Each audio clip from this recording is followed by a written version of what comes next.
Addiction doesn't begin with substance, it begins with something the body couldn't survive alone.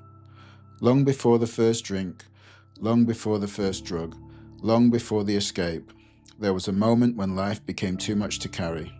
For many people, that moment was loss, fear, confusion, or a world that suddenly didn't feel safe or predictable anymore.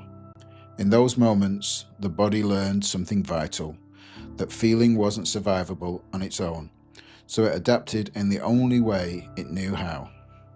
Addiction isn't the cause of pain, it's the response to it, a way of regulating intensity when no other option felt available. When the system doesn't know how to settle overwhelm internally, it looks outward, and anything that brings relief, numbs the intensity, or quiets the noise becomes the solution. Not because the person wants destruction, but because the body wants survival and will always choose familiarity over uncertainty.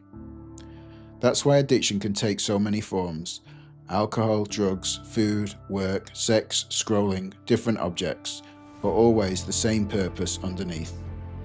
By the time the addiction shows up, it's already doing a job, holding something together that once felt impossible to hold alone.